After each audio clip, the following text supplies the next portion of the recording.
TVF का एक show आया है जिसका नाम संदीप भैया है और बहुत लोग इसको पसंद कर रहे हैं। उसमें 3 पात्र ऐसे हैं जिसके बारे में लोग जानना चाहते हैं। ऐसे ही एक पात्र हमारे साथ में है जिन्होंने प्रिंस मिश्रा का किरदार निभाया है। पुनीत तिवारी नाम है। हम इससे जानते हैं कि कैसा रहा इनका सफर एक्टिंग का और कैसे ये मुंबई तक पहुंचे और टीवीएफ तक कैसे पहुंचे। पुनीत भाई, सबसे पहले स्वागत है आपका हमारे इंडिया डेली लाइव में। बहुत बहुत शुक्रिया आपका। तो कैसा रहा, सबसे पहले कैसे दिमाग में आया कि हमें एक्टिंग में जाना है, वो उस बारे में बताइए। तो एक दिन का तो प्रोसेस है नहीं, मतलब मैंने 6ठी क्लास में था तो एक दोस्त के पिता हैं, वो कोई नाटक कर रहे थे।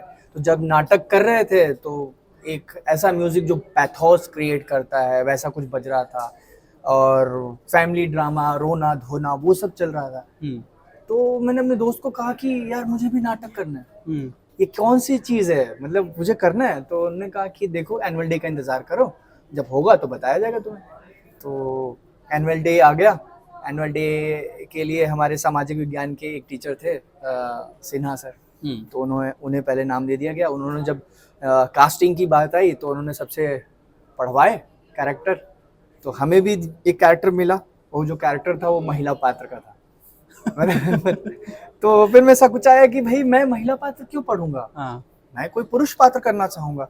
तो उन्होंने कहा नहीं, देखो क्या है ना कि कमल हसन का नाम जानते हो, वो चाची 420 किए, फिर गोविंदा ने आंटी नंबर 1 किया। तो जो महिला पात्र करता है ना वो अमर हो जाता है। तो तुम करोगे तो तुम अमर हो जाओगे, और मैं वाकई में अमर हो गया।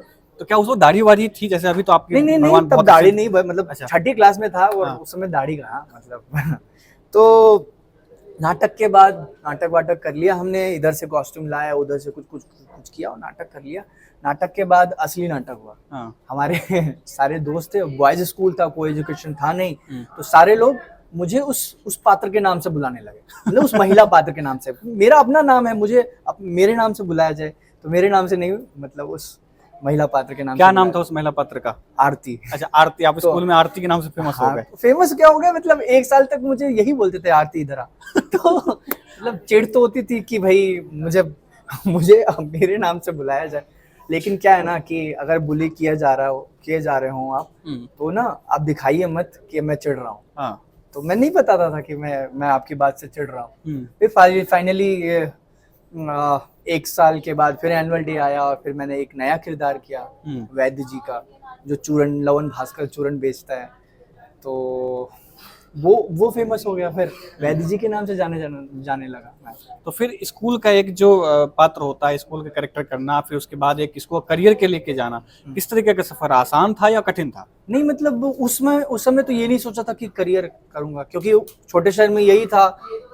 मैं जहाँ से बिलोंग करता हूँ, चितरंजन, जो झारखंड और बंगाल के बॉर्डर पे है, रेल इंजन का कारखाना है जहाँ इलेक्ट्रिक इंजन बना करता है। तो दादाजी रेलवे में थे, पिताजी रेलवे में आ गए, अभी भी कार्यरत हैं। वो भी चाहते थे कि मैं भी कुछ रेलवे की ही नौकरी करूं।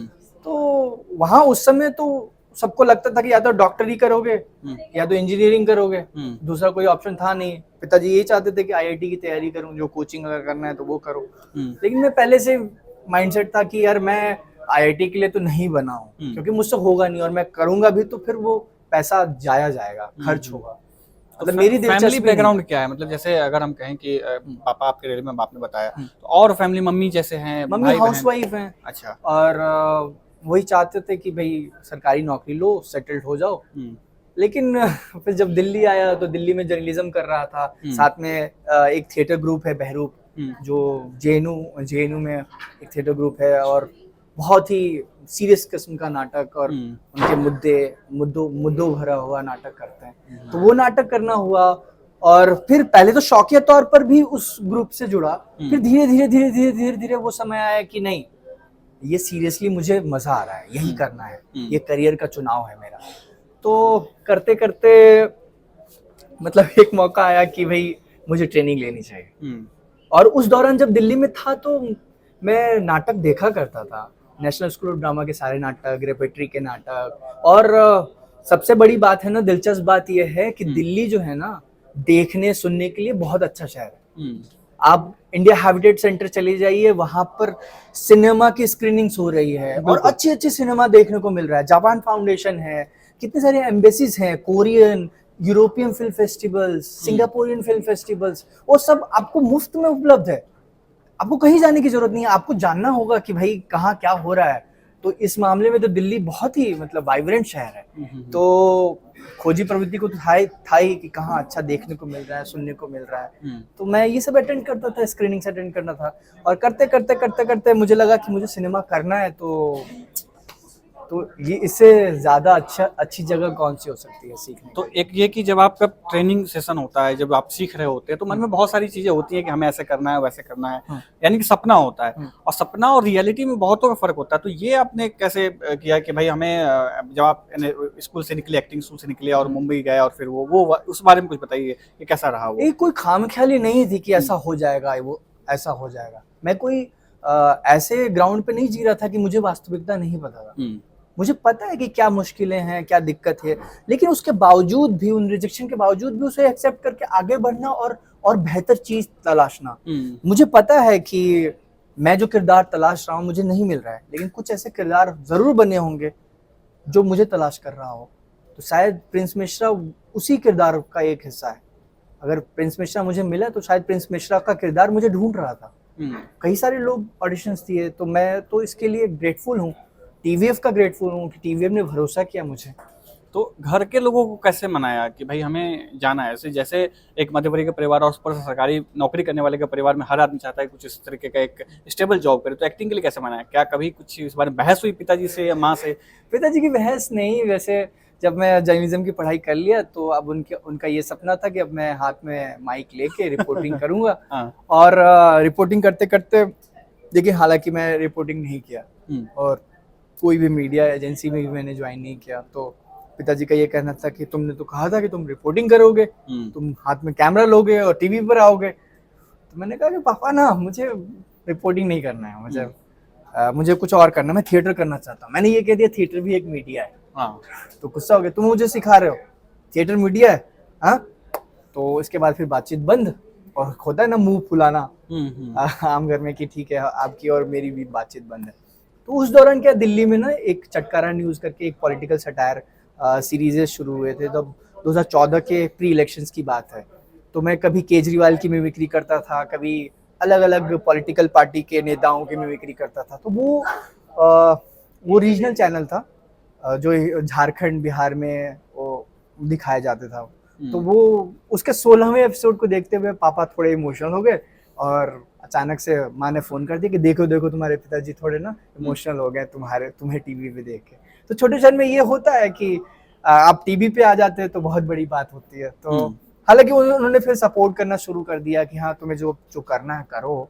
हालांकि तो अभी जब आप एक टीवीएफ का एक शो बहुत ही फेमस रहा है ये, अभी इसमें कैसा रहा? क्या पापा खुश हैं अभी? अब खुश हैं, लेकिन उनका यही कहना है कि ग्राउंडेड रहो, और मुझे भी पता है मेरी वास्तविकता क्या है, और ग्राउंडेड रह के और अच्छी कहानियों का हिस्सा बनना चाहता हूँ, अच्छे स्टोरी टेलिंग का पार्ट होना चाहता हूँ, और ऐसी कोई सीरीज, ऐसी फिल्म करना चाहूँगा जो बहुत ही रिलेटेबल हो। तो टीवीएफ कैसे सिलेक्ट किया आपने, या उसने आपको सिलेक्ट किया? टीवीएफ कैसे पहुंचे? टीवीएफ नवरत्न मेहता एक कास्टिंग डायरेक्टर हैं, उनसे मैंने कहा कि भैया अगर कुछ होगा तो सिग्निफिकेंट किरदार होगा तो मुझे ज़रूर टेस्ट करें, मैं ऑडिशन करना चाहूँगा। तो उन्होंने हालांकि स्क्रिप्ट भेजी, उनके असिस्टेंट ने भेजी, और मैंने उसका सेल्फ टेप बना के उनको शेयर किया। तो उनको लगा कि ये जो विजुलाइज कर रहे हैं प्रिंस मिश्रा को और मैंने जो किया है तो कुछ करीब है। दोबारा रीटेस्ट किया, फिर फाइनली दे सेड कि हाँ तुम ही कर। क्या था वो, थोड़ा सा करके बताएंगे जो आपने भेजा था वो उस तरीके? वो अगर आपने तीसरा एपिसोड देखा होगा ना, जिसमें वो पूरा वसूली वाला सीन है, जिसमें वो आता है कि अरे हमारे मिक्सी कहाँ ले जा रहे भाई, अरे मिक्सी अरे हमारे ये कहाँ ले जा रहे हैं। तो वो जो सीक्वेंस है वो ऑडिशन टेस्ट था मेरा। अच्छा, वही सीक्वेंस आपका ऑडिशन टेस्ट? तो हालांकि बहुत सारी चीजें इम्प्रोवाइज्ड हुई, और एक इंटरेस्टिंग किस्सा है कि जब स्क्रिप्ट में पढ़ रहा था ना, तो स्क्रिप्ट में वो वाक्य है जब संदीप को ना वो पैसे देता है, हाँ, उससे पहले एक बात बोलता है कि फोकस करो, ठीक है, और इसके बाद बोलता है योजना के बिना लक्ष्य सिर्फ इच्छा है, योजना के बिना लक्ष्य सिर्फ इच्छा है।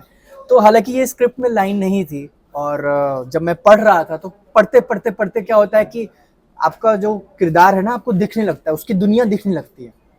तो हुआ भी यही कि जो शो के राइटर हैं हाँ, सिद्धार्थ तिवारी, उनसे कहा कि भैया मुझे लगता है ना कि फोकस करो के बाद ना कोई अंग्रेजी का कोट बोल सकता है मेरा कैरेक्टर, जैसे practice makes a man perfect, या early to bed early to rise makes a man healthy wealthy wise. तो ऐसा कोई कैरेक्टर ना कुछ लाइन बोलेगा। तो उन्होंने कहा जो तुझे ठीक लगता है बोल सकता है। तो मैंने स्क्रिप्ट में लिख दिया, कुछ कुछ कोट्स मैंने लिखे।